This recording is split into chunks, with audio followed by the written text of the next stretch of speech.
이슈토크입니다. 지난 27일 양육비를 지급받지 못해 고통받는 많은 아동과 양육자들에게 반가운 소식이 있었죠. 양육비의 안정적인 지급을 위한 양육비 이행조치 강화 법률 개정안이 발의됐다고 합니다. 오늘 이 시간 이 개정안을 대표 발의하신 김미애 국회의원님을 모시고 이야기 나눠보도록 하겠습니다. 의원님 안녕하십니까? 안녕하십니까? 네, 만나 뵈서 너무 반갑습니다. 반갑습니다. 네, 지난 27일 이 양육비 이행조치 강화 법률 개정안을 네. 대표 발의하셨는데요. 이 개정안의 핵심 내용을 좀 알려주시죠. 핵심 내용은 국가의 양육비 선지급제와 양육비 이행 강화를 위한 법입니다. 네, 양육비 이행 강화를 위한 강화. 법인 네. 거죠. 네, 이 내용을 좀 국민들이 이해하기 쉽게 풀어주시면 어떤 네. 내용일까요? 먼저 국가의 양육비 긴급 선지원제는 현행법의 한시적 양육비 긴급 지원을 전면 확대해서 정당한 사유 없이 양육비 채무자가 불이행할 경우에 국가가 먼저 지급하고 이후에 채무자에게 구상권을 행사한다는 내용이고, 이행조치 강화는 현행법에도 있지만 그것이 너무 엄격하다 보니까 실효성이 없습니다. 그래서 실효성을 가하는 그런 법안입니다. 네, 이 국가가 양육비를 먼저 지급하게 해서 실질적인 실효성을 높인 법안이라고 보면 되겠네요. 이 양육비 문제에 지속적인 관심을 갖고 의원님께서 이 대표 법안을 발의하게 된 이 계기가 좀 궁금합니다. 제가 먼저 아까 좀 설명이 부족한 거, 양육비 이행 조치 강화도 여러 가지가 지금 출국 금지도 있고 네. 또 운전면허 정지도 있고 그다음에 명단 공개도 있습니다. 그런데 이것이 대부분이 감치 명령을 전제로 하는데 감치까지 이르려면 상당한 기간이 걸리는 경우가 많습니다. 네. 그런데 제재 조치 역시도 조금 미흡하다 보니까 이것을 제가 더 이행을 강화하도록 하기 위해서 출국 금지도 일정한 요건이 있는데 그것이 좀 더 단축시키는 게 있고, 또 명단 공개에서도 의견 진술 기간이 3개월 이상인데 50일 이상으로 단축시켰고, 공개 대상도 공개 내용도 성명, 나이, 직업인데 이제는 사진까지도 공개하게 했고, 네네. 또 국가가 양육비를 선지급하는데 이 양육비는 양도, 담보, 압류 대상에서 제외시키는 그런 내용입니다. 네네. 그리고 제가 이걸 발의하게 된 계기는 제가 지난 16년 동안 부산에서 변호사로 활동했습니다. 네. 그리고 아마 이혼 사건도 수천 건을 했지만 상담은 수만 건을 했는데, 제가 이 가정이 해체되는 그 과정에서 가장 마음 아팠던 게 아이였습니다. 네. 특히나 미성년 자녀였는데 이 아이들은 본인들의 의사와 상관없이 엄마 아빠가 헤어지게 되고 그 과정에서도 상처를 입는데, 양육이 불안정하며 이 아이들에게는 이중 삼중의 고통이거든요. 그래서 양육비가 안정적으로 지급돼야 그나마 그 정서적으로 불안한 마음을 조금이라도 안정시킬 수 있는데, 그것이 해소되지 않은 채 간다면 우리 사회가 그 책무를 다하지 않는 게 되죠. 그래서 저는 그걸 보면서 참 안타까웠던 게, 양육비 채무자는 사실은 양육권자, 실제 아이를 양육하는 사람보다는 훨씬 부담이 적잖아요. 네. 돈으로만 지급하면 되는데 그것도 사실은 법에서 인정하는 건 최소거든요. 네. 그것조차 지급하지 않는다는 것은 아이가 제대로 성장할 수 없도록 저는 방임하는 거라고 생각을 했습니다. 그래서 국회에 가서도 이런 거야말로 제가 먼저 좀 개정해서 아이들이 건강하게 자랄 수 있도록 해야 된다고 생각했는데, 제가 국회 21대 국회의원이 되고 나서 제가 대표 발의는 하지 않았는데 다른 의원들이 대표 발의한 것 중에 양육비 채무 불이행자에 대한 이행 강화로 출국 금지, 명단 공개, 형사 처벌이 있었습니다. 네. 그때 거기에 대해서 양육비를 안 준다고 이걸 무슨 형사 처벌까지 해야 되나? 명단 공개는 과하지 않나? 이런 반대 의견이 있었지만 제가 단호했습니다. 그리고 이것은 그냥 한두 번 안 준다고 해서 하는 게 아니라 감치 명령을 받았음에도 불구하고 이행하지 않는 건데, 네네. 감치 명령은 정말 극히 예외적으로 법원에서 행사하는 거거든요. 네. 근데 그 정도까지는 1년, 2년이 걸릴 수도 있어요. 그럼에도 불구하고 지급하지 않았다. 그거는 이행 조치를 강화해야 되고 형사처벌해야 됩니다. 라고 해서 그걸 통과시킬 수 있었어요. 네. 근데 그때도 저는 이건 좀 약하다라고 생각했는데 우선 우리 사회에서 처음으로 이걸 이제 도입하는 제도인 만큼 좀 신중해야 되니까 우선은 도입을 하고 그 다음에 또 개선을 하자 했는데 역시나 시행되고 나서 1년 정도 시간을 흘렀는데 너무 엄격하다 보니까 실효성이 떨어졌어요. 아, 네. 그래서 제가 조금 더 실효성을 높이기 위해서 해야 되겠다 하는 거고 또 하나는 미성년 자녀에게 양육비가 부족하다는 것은 건강하게 자랄 수 없게 하는 거거든요. 네네. 그는 그 가정의 문제뿐만 아니라 우리 국가의 책임이기도 합니다. 네. 지방자치단체와 국가의 책임이니까 국가가 우선 선 지급을 하고 그 채권을 양육비 채무자로부터 구상권을 행사하면 되니까 네네. 그래서 제가 이번에 발의를 했는데 아무쪼록 심사숙고해서 법안 심사를 잘 해서 제가 부족한 거는 잘 다듬어서 제대로 통과되기를 바랍니다. 네. 이 16년 동안이나 관련 변호사를 하시면서 만나본 사람들의 그런 경험담이 굉장히 많이 도움이 되셨을 것 같습니다. 지금도 양육비를 제대로 받지 못해서 힘들어하는 분들이 많죠. 네. 상당히 이제 나쁜 아빠, 엄마가 좀 많죠. 아직도. 그 네. 의원님 아까 말씀하시면서 이전에 발의되었던 법안이라고 말씀하셨잖아요. 네. 그게 혹시 2020년에 양육비 이행 법안이 통과된 그 내용인가요? 그렇죠. 아, 네네. 그게 21년 1월 초에 아마 통과되었고 시행은 그 이후에 됐을 텐데 역시나 제가 우려한 대로 감치 명령까지는 상당한 오랜 기간이 걸려요. 제가 변호사할 때 16년 동안 감치 명령 받아본 적이 없거든요. 양육비 채무 불이행자가 상당히 많았습니다. 양육비라는 것은 최소한 20만 원, 월 20만 원, 많으면 100만 원 정도였는데 네네. 그것을 안 준다? 그러면은 본인의 자식이 어떻게 살아는 거죠? 네네. 미성년자가. 물론 양육하는 부모 중에 한 분이 양육하고 계시지만 그분도 노동도 해야 되고 아이도 돌봐야 되는데 이중의 부담을 혼자 맡아야 되잖아요. 그러면 최소한 양육비 지급은 최소한의 의무입니다. 네. 그래서 그것을 하지 않으면 사실은 더 강화해서 대한민국에서 양육비 채무자가 양육비 채무를 불이행하면은 살 수 없는 나라다. 저는 네. 이렇게 인식되기를 바랍니다. 네네. 이렇게 양육비 이행 법안이 만들어진다는 게 사실은 그만큼 양육비가 지급되지 않는 사례가 많다는 그렇죠. 걸 의미하는 것 그렇죠. 같습니다. 또 변호사를 하시면서 많이 경험해 보셨을 것 네. 같은데요. 우리나라 이혼 가정의 양육비의 지급 실태가 어떻습니까? 제가 변호사 할 때보다는 조금은 나아진 것 같습니다. 네. 그럼에도 불구하고 2021년 기준으로 법원에서나 아니면 뭐 협의로 양육비 이행하라는 확정 건수가 2,602건인데요. 그 중에서 실제 지급한 건 1,400건이고 미지급한 게 1,202건입니다. 1,200건 네, 가까이 미지급이 46%나 되죠. 네. 그 이전은 70% 넘었습니다.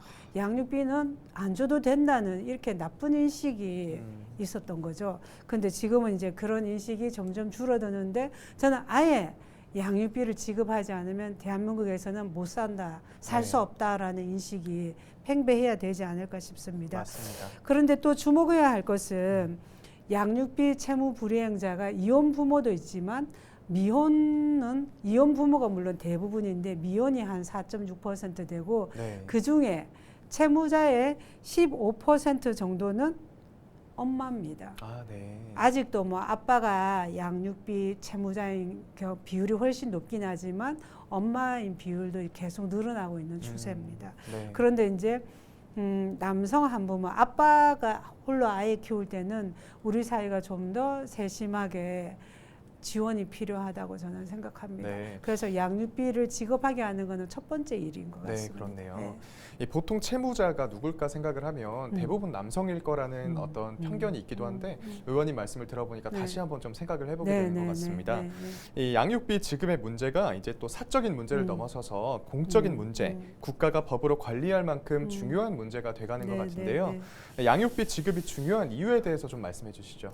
그 우리가 현실에서 주변에 한번 홀로 아이를 키우는 분들을 보면은 네네. 정말 절절하거든요. 네, 그렇죠. 혼자 노동도 해야 되고 가정도 꾸려야 되고 아이를 돌봐야 되는데 이중 삼중고입니다.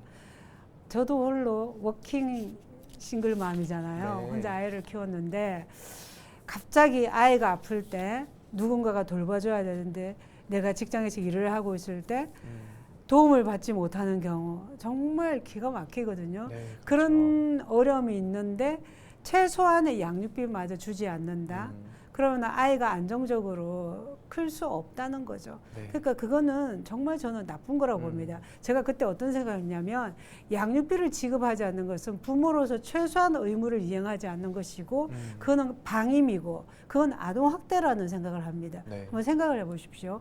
미성년 자녀가 특히나 어린 경우에 0세에서부터 9세 정도의 비율이 한 25% 되는데 미지급 비율이 그 아이들 양육비 안 주면 어떻게 큽니까? 맞습니다. 네. 그리고 홀로 키우면서 경제 활동도 풀로 하기 힘들거든요. 전일제가 힘듭니다. 그럼 파트타임을 할 수밖에 없고 그러면 수입은 극히 소액일 수밖에 없는데 네. 그리고 비상 상황에 또 혼자 그걸 다 감당해야 되는데 그러면 저는 미안한 마음도 있어야 되고 부모로서의 최소한의 의무이기 때문에 그는 반드시 지급을 해야 된다. 다른 어떤 것보다 본인은 먹고 살잖아요.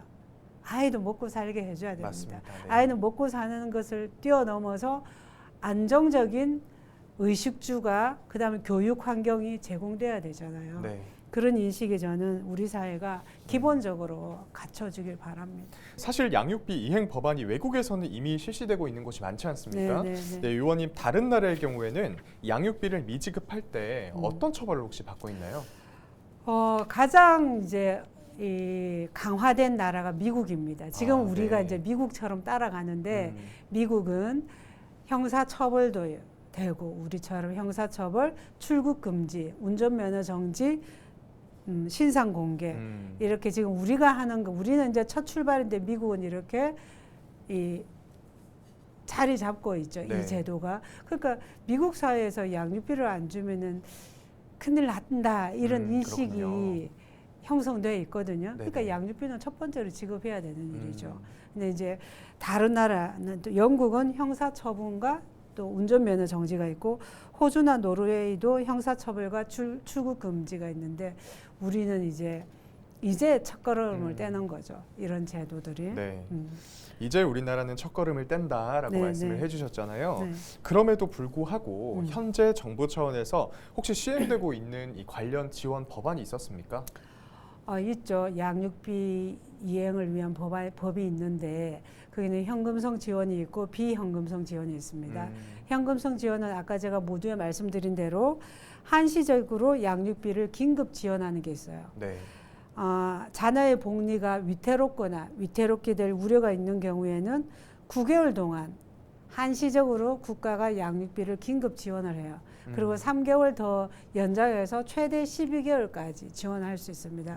그런데 이 지원 대상이 한정적이에요. 주로 저소득층 위주에 제한되어 있기 때문에 이 양육비는 왜 중요하냐면 일시금이 아니라 정기금이에요. 네. 매월 지급해야 되는데 그렇죠. 양육자는 매월 일정한 계획 속에서 규모 있는 경제 활동을 하잖아요. 네. 그 양육비가 지급되리라는 전제하에서 생활을 합니다. 아이 키우는 것도 그렇죠. 학원비도 있고 뭐 여러 가지가 있는데 지출액은 일정한데 수입이 들쑥날쑥 그러면 문제잖아요. 맞습니다. 네. 그래서 이거는 이제 한시적으로 하는 것에는 상당한 어려움이 있다. 그래서 이제 이 책임을 사실은 제가 이제 알아듣기 쉽게 설명을 한다면은 네. 선지급을 하고 국가가 채권 출심을 하는 거예요.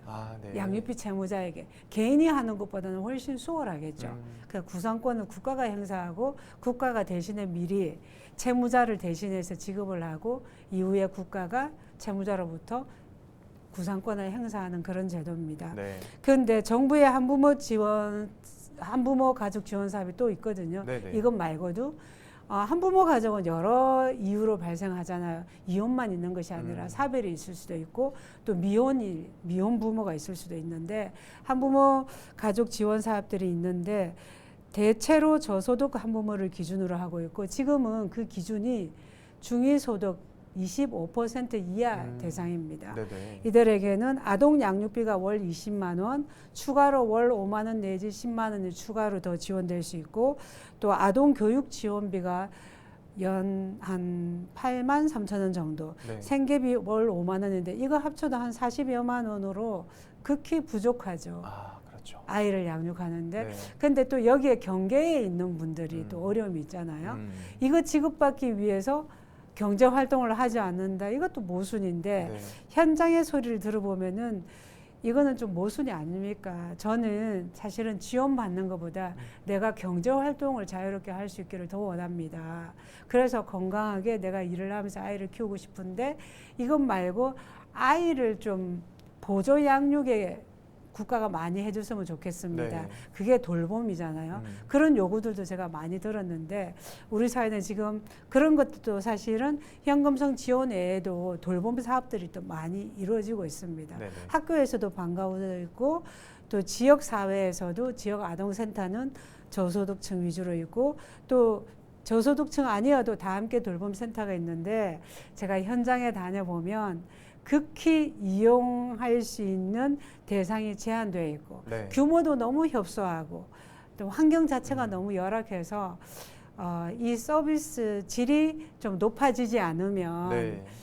선뜻 이용하기도 쉽지 않겠다 싶어서 저는 이제 두루두루 현금성 지원하는 것도 늘려야 되겠지만 이것보다 더 비현금성으로 우리 사회가 돌봄 시스템을 제대로 갖추어서 누구나 대한민국에서 아이를 낳으면은 경제적 어려움 없이 키울 수 있는 환경이 갖춰져야 되겠다. 네네. 그래야지 지금 초저출산 국가잖아요.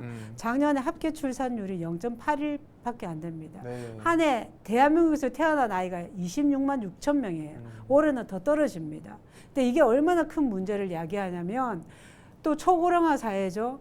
65세 이상 비율은 20%가 넘고 네. 아이는 한 해 26만 6천 명, 26만 명, 25만 명밖에 안 태어난다면 앞으로 지금 이 아이들이 혼자서 어른을 몇 명을 부양해야 될 그런 사회가 온다는 거죠. 네. 그래서 우리 사회가 지금 연금 개혁 문제도 논해야 된다라는 이유가 이것들과 다 맞물려 있습니다. 그래서 저는 이 양육비 문제가 비단 아이 있는 사람의 문제만 아니라 한부모의 문제만이 아니라 우리 모두의 문제가 돼야 되고 우리 모두가 관심을 가지고 이것이 잘 이행될 수 있도록 저는 관심을 가져야 된다고 생각합니다. 네, 말씀해 주신 것처럼 이 문제가 단순히 네. 개인만의 문제가 아니라 그렇죠. 정말 사회적이고 또 국가 차원의 문제이기 때문에 모두가 관심을 좀 그렇죠. 기울여야 할 것 그렇죠. 같은데요. 이번 법안 외에도 의원님께서 이 입양아동 권리 보호를 위한 입양 특례법도 발의를 하셨잖아요. 네, 네, 네. 의원님께서 아동의 권리 보호에 대해서 특히 관심이 네. 많으신 것 같은데 네, 네. 앞으로의 계획이 혹시 어떻게 되십니까? 제가 아동에 특히 관심 가지는 것은 제 경험이죠. 네. 제가 12살 때 어머니가 암 말기였고 중학교 2학년 때 돌아가셨는데 그때 이후로 저의 삶은 정말 암흑이었습니다. 아이 혼자서 세상을 이겨내는 게 얼마나 두렵고 외로운 일인지. 네. 그래서 제가 그 마음으로 아이들을 바라보기 때문에 그런 아이들을 보면은 각별하죠. 그리고 대한민국은 이렇게 세계 10대 경제 대국이 됐는데 아이 낳기 힘든 세상인 게 맞습니다. 참 아이러니잖아요. 왜 그럴까? 아이를 낳아서 키우는 사람들의 삶이 행복하면 우리 아나운서님 같이 아직 결혼하셨는지 안 하시는지 모르겠지만 아이를 낳고 싶은 마음이 저절로 들게 만들고 네네. 우리 사회는 아이를 낳으면 행복하게 키울 수 있는 환경이다. 난 믿음이 있으면 아이를 낳겠죠. 네. 근데 저는 그런 믿음이 없어졌다라는 맞습니다. 생각이 들고 그다음에 아이들의 목소리를 누군가는 들어줘야 되고 특히나 저 같은 입법기관은 들어줘야 됩니다. 그래서 저는 울음으로밖에 표현하지 못하는 그 아이들의 목소리를 제가 미루어서 듣고 이 아이들의 권익 보호를 위한 법안을 계속 발의하고 하는데 입양 역시도 마찬가지입니다. 저는 입양이 없는 대한민국이 되길 바랍니다. 그러려면 낳은 부모가 아이를 키우면 되거든요. 네, 그렇죠. 근데 현실적으로 그렇지 못해요. 지금도 한 해 한 700여 명, 절반은 대한민국에서 국내 입양, 절반은 여전히 해외 입양 가는데 근데 또 사람들은 그러죠. 이렇게 경제 10대 대국에서 해외 입양을 보내냐. 그래서 제가 또 반문을 합니다. 그러면 내가 해야 되는데 내가 그 아이를 내 아이로 키울 수 있어야 되는데 나는 하지 않으면서 비난 내지 비판만 한다면 이 사회는 여전히 그런 사회가 될 수밖에 없다. 네. 그래서 내 아이뿐만 아니라 내 이웃의 아이에게도 같은 우리가 사랑하는 마음과 나의 재능이나 물질을 나누고 내 네. 품을 나누고 이런 좀 사회가 되었으면 좋겠다는 마음이고, 전반기 이제 2년이 지났습니다. 국회. 제가 후반기에는 전반기에도 아동 돌봄 전반적으로 아동의 권익 향상을 위해서 애를 썼는데, 후반기에 역시 그걸 해야 됩니다. 베이비박스에도 지금도 놓여지는 아기, 베이비박스의 아기를 보호하라고 담는 순간 영아 유기죄가 되거든요. 네. 이게 2009년부터 일어난 일인데 아직 대한민국 국회는 이것을 위법 상태를 그대로 두고 있습니다. 저는 이제는 그렇게 하면 안 된다. 합법화 시켜야 되고, 임신 갈등 겪는 여성의 그 자기 결정권, 건강권도 보호하고 이 태아의 생명권도 존중하고, 이 두 기본권을 저는 같이 보호하기 위해서 보호출산법을 제정안을 발의했습니다. 네. 이것이 곧 통과되기를 바라고, 그 외에도 아동복지법, 다양한 아동 권익을 위한 법들이 저는 통과되기를 후반기에 계속 노력을 하고, 더 나아가서 제가 2019년부터 지역의 경로당, 노인복지관, 장애인복지관, 또 홀로 계시는 할머니, 할아버지들 많이 뵀거든요. 네. 그러면서 이제 우리 사회는, 특히 우리 지역은 이미 초고령화 사회에 진입했습니다. 그런데 이분들에 대해서 너무나 손을 놓고 있는 거예요. 기초연금 월 30만 원 지급하는 걸 끝이 아닙니다.